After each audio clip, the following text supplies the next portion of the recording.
A man in Cairo once told me something that still gives me chills. He said he paid a well-known sheikh to recite Ruqyah on his sick daughter, and within 3 days, her condition had gotten worse, not better. He didn't understand why, until an actual scholar looked into the situation and told him plainly, "You didn't invite healing into your home.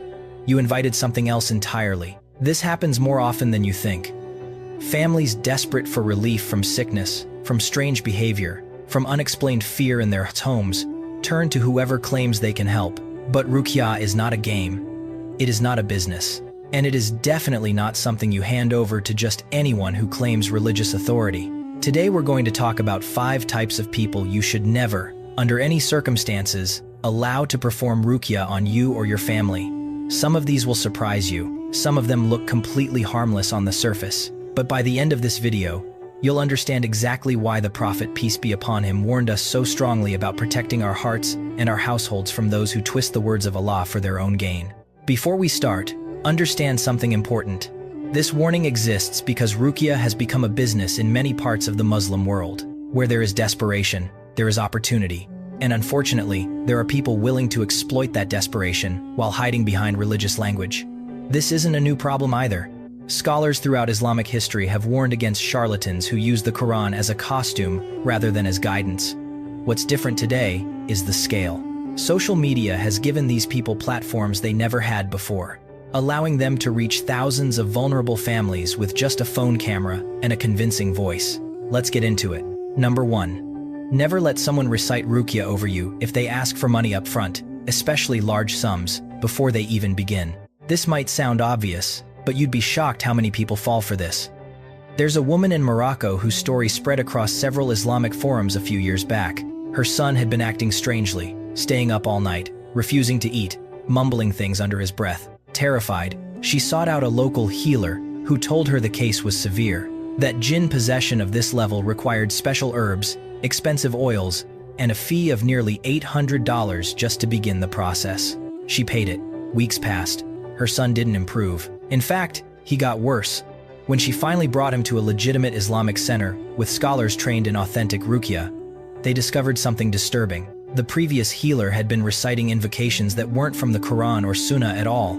Some of it wasn't even Arabic. It was gibberish, dressed up to sound spiritual. The Prophet, peace be upon him, warned us about people who commercialize the Qur'an for personal gain. Real Ruqyah practitioners, the ones who follow the Sunnah properly, do not pressure you for large sums of money before treatment. Yes, some accept modest gifts or donations after the fact, but demanding payment up front, especially large amounts, is a massive red flag. It shows their intention isn't healing you through the words of Allah. Their intention is profit. If someone tells you that the more you pay, the stronger the cure, walk away immediately. Ruqyah's power comes from Allah, not from money. There's another layer to this that many people miss. Some of these so-called healers create tiered pricing systems, almost like a menu. A basic session might cost one amount, but they'll tell you the advanced treatment for a more serious case costs significantly more.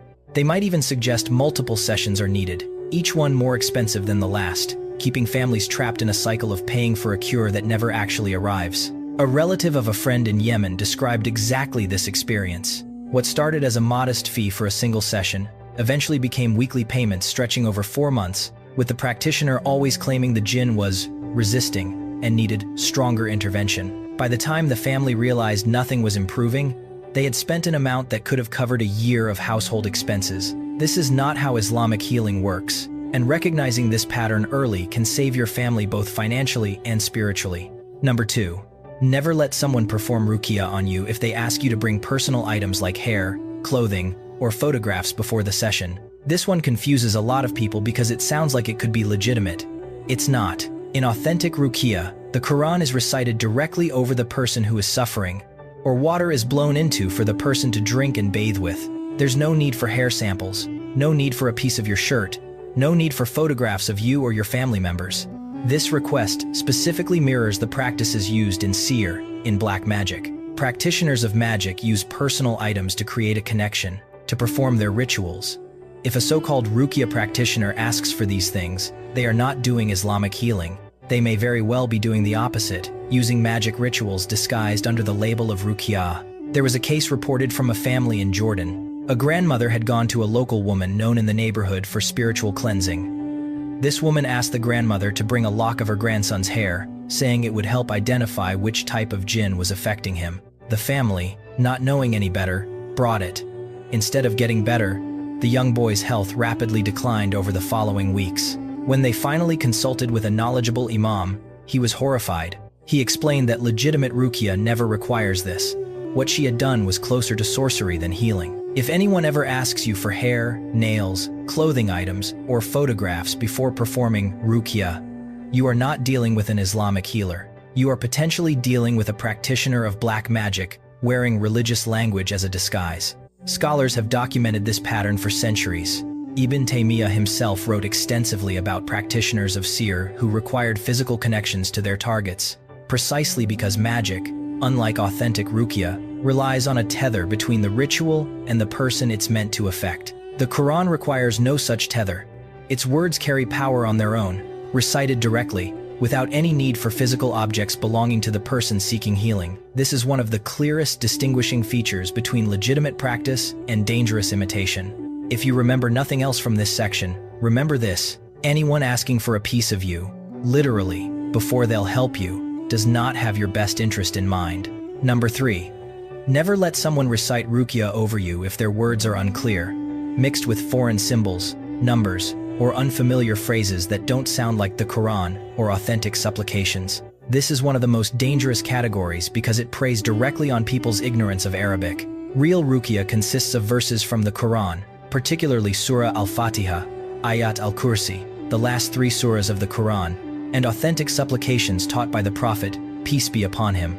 These are clear, they are known, and any Muslim who studies Arabic can verify them. But there are people, and I want to be very clear about this, who mix in strange incantations, use numerical codes, write symbols on paper that look like they belong in an occult manual rather than an Islamic tradition. Sometimes they'll recite something quickly under their breath, mumbling in a way that makes it impossible to tell what they're actually saying. A well-documented case from Malaysia involved a spiritual healer who had built quite a reputation in his town. Families came to him for everything: marital problems, sickness, bad luck. He would write symbols on small pieces of paper, fold them, and tell people to keep them under their pillows. For years, nobody questioned this because he claimed it was advanced Ruqyah, passed down through generations of knowledge. When religious authorities eventually investigated after multiple complaints, they discovered the symbols were tied to older pre-Islamic practices, essentially talismans rooted in shirk, associating partners with Allah.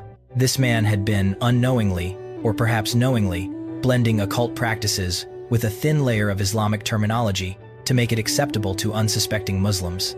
This is exactly why the Prophet, peace be upon him, and the scholars after him emphasized learning the Qur'an directly, understanding what is being recited over you, not blindly trusting whoever claims religious authority. If you cannot verify that what someone is reciting comes directly from the Qur'an or authentic Sunnah, do not allow them to perform any kind of ritual over you or your family. A practical tip here that many scholars recommend: if you ever find yourself in a session with someone claiming to perform Ruqyah, ask them directly what verses they intend to recite. A legitimate practitioner will have no hesitation naming specific surahs, specific ayahs, and explaining the purpose behind each one. Someone practicing something else entirely will often deflect, claim the process is too complex to explain, or grow visibly uncomfortable at the question. This single question, asked calmly and respectfully, can reveal more about a person's true intentions than hours of observation ever could. If this video is opening your eyes to something you didn't know before, take a moment right now to subscribe to this channel. We cover topics like this regularly, protecting your faith, your family, and your understanding of authentic Islamic practice. Now let's continue, because the next 2 are honestly the ones that catch the most people off guard. Number 4. Never let someone perform Ruqyah over you if they claim they can communicate with jinn, speak to spirits, or receive information from unseen sources beyond what the Qur'an teaches. This might be the single most important warning on this entire list.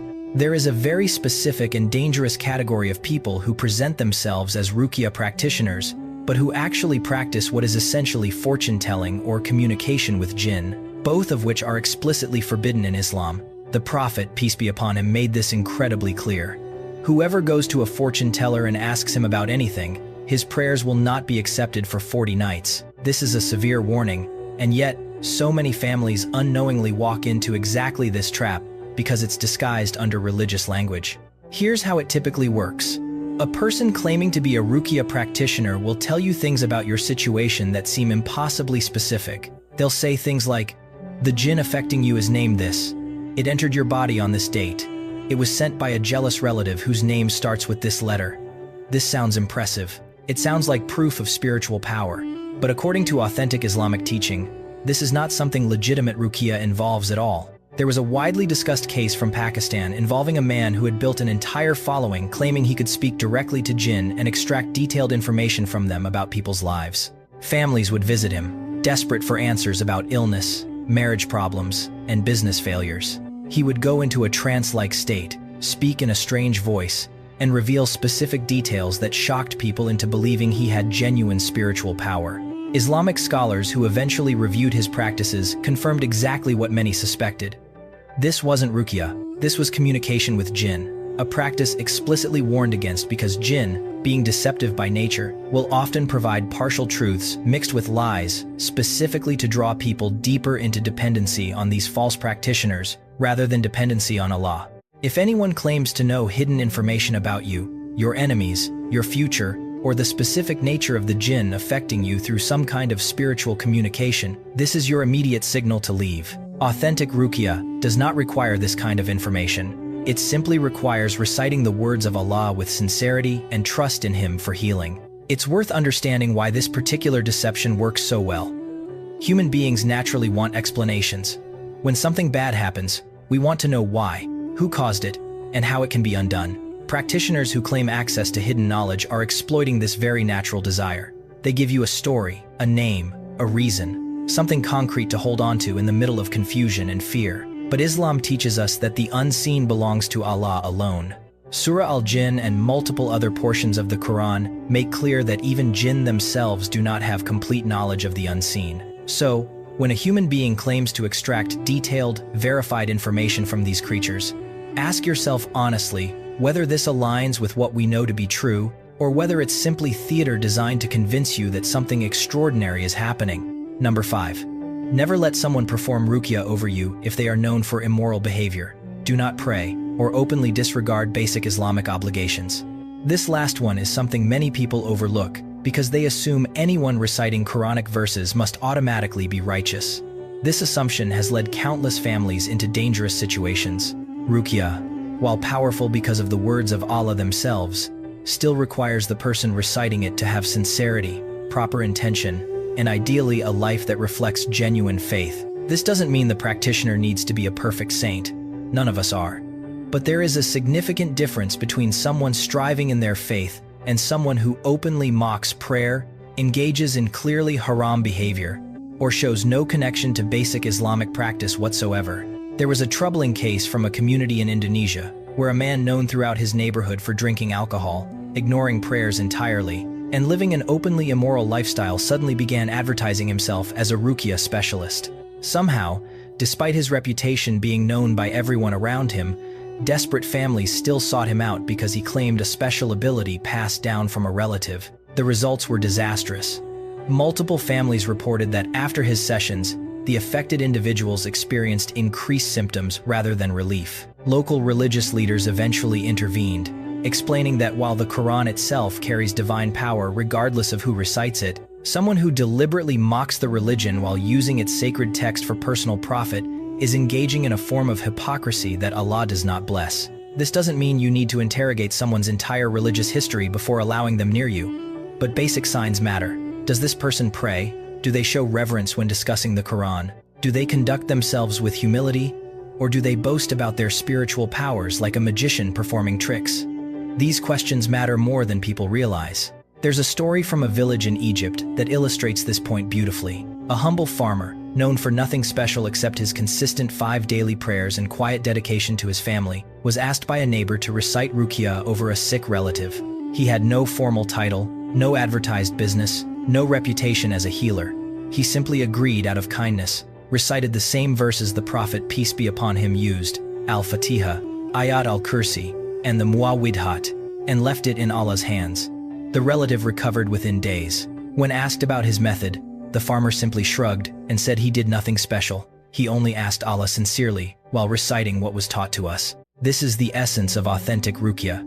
It doesn't require theatrics, mysterious powers, or elaborate reputations. It requires sincerity, correct recitation, and trust in Allah above all else. So now that we've covered all 5 warnings, let's talk about what authentic Ruqyah actually looks like, because knowing what to avoid is only half the solution.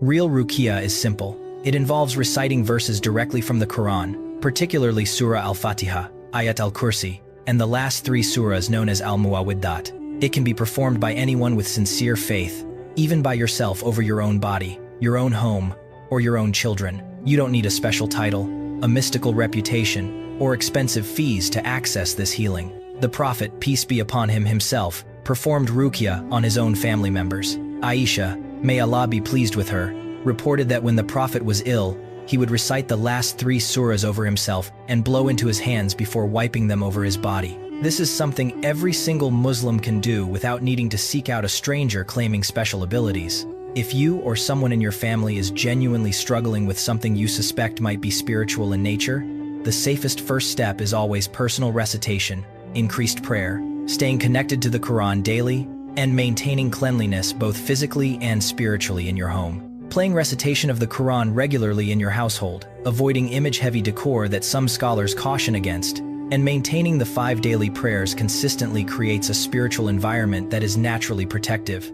If you feel you truly need outside help, seek out established Islamic centers, verified scholars with known credentials, and always ask questions before allowing anyone to perform anything over you or your family. A legitimate practitioner will never be offended by questions. In fact, they'll welcome them because they have nothing to hide.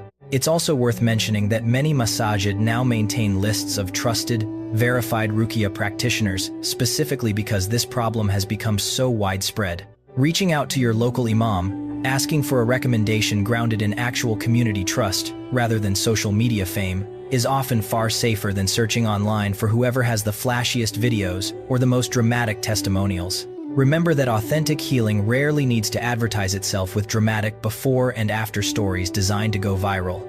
It simply needs sincerity and correct practice. Watch for these 5 signs we discussed today. Demands for large sums of money up front. Requests for personal items like hair or clothing. Unclear recitations mixed with strange symbols or foreign phrases. Claims of communicating with jinn or possessing hidden knowledge. And a lifestyle that openly contradicts basic Islamic practice. Protecting yourself and your family isn't about living in constant fear.